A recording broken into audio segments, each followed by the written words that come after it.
السلام علیکم دوستو، آج کی کہانی کا نام ہے نیت اور صدقے کی برکت۔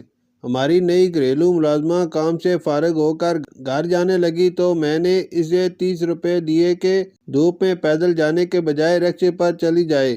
اسی شام بینک سے 30,000 روپے وصول ہونے کا میسج آیا۔ 20,000 تو متوقع تھے لیکن 10,000 اضافی تھے۔ جب بھیجنے والے سے رابطہ کیا تو انہوں نے اصرار کیا کہ یہ 10,000 آنے والی عید کے لیے رکھ لیں۔ اسی وقت میرے ذہن میں دن والے 30 روپے کا خیال آیا کہ شاید اللہ تعالیٰ کو کسی ضرورت مند کو رکشے پر گھر بھیجنا پسند آ گیا۔ اگلے دن جب وہ کام پر آئی تو میں نے مسکرا کر پوچھا، کل دھوپ میں پیدل واپس تو نہیں گئی تھی نا؟ اللہ تعالیٰ بہت خوش ہوا ہے۔ وہ ہنس کر بولی، نہیں باجی، میں تو کل بھی پیدل ہی گئی تھی، لیکن واپسی پر گھر کے قریب تندور سے تازہ روٹیاں لے لی تھی، سالن تو یہاں سے ساتھ تھا۔ کئی دنوں بعد بچوں نے تازہ روٹی سالن پیٹ بھر کر کھایا اور دوپہر کو سوئے تو رات کو جاگے نہیں، ورنہ سارا دن تنگ کرتے تھے۔ سوچنے کی بات ہے، ایک معمولی سی رقم اور ایک سرسری سی نیت، لیکن اللہ کے ہاں اس کی قدر کتنی بڑھ گئی۔ دوسرا واقعہ صدقے کی حقیقت کو سمجھنے کا۔ ایک موقع کرونا کے ابتدائی دن تھے۔ امی جان شام کی چائے کے ساتھ ٹی وی دیکھ رہی تھی۔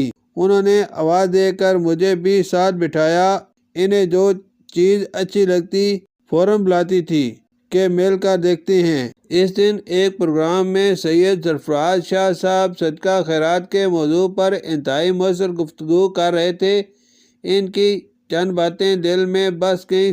صدقہ دیتے وقت یہ نہ دیکھیں کہ لینے والا آپ کا کتنا احسان مند ہے، بلکہ اپنا چہرہ دوسری طرف رکھیں اور دل سے اس ضرورت مند کے شکر گزار ہوں جس نے آپ کو نیکی کمانے کا موقع دیا۔ اپنے ماتحت افراد کو طے شدہ اجرت کے علاوہ بطور انعام کچھ نہ کچھ ضرور دیا کریں۔ نیکی کے بدلے دنیا میں فوری اجر کی توقع نہ رکھیں۔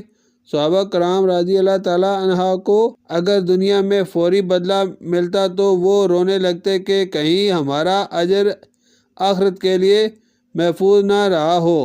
دن کے ساتھ ساتھ رات میں بھی خاص طور پر صدقہ کریں۔ اگر ممکن نہ ہو تو نیت سے رقم الگ رکھ کر اگلے دن ادا کریں۔ خصوصاً رمضان المبارک کی تاک راتوں میں صدقہ ایسا عمل ہے جس کے اثرات مرنے کے فوراً بعد ظاہر ہونا شروع ہو جاتے ہیں، اور انسان خواہش کرتا ہے کہ کاش اسے مزید زندگی ملتی تو وہ اور زیادہ اللہ کی راہ میں دیتا۔ ہمیشہ پرانی چیزیں ہی صدقہ نہ کریں، بلکہ ایسی محبوب چیز بھی دیں جسے چھوڑتے ہوئے دل کو تھوڑی تکلیف محسوس ہو۔ یہی اصل قربانی ہے۔ نقل صدقات و خیرات کو چھپا کر دینا بہتر ہے، جبکہ فرض زکوٰۃ کی ادائیگی بعض اوقات اعلانیہ بھی کی جا سکتی ہے تاکہ دوسروں کو بھی ترغیب ملے۔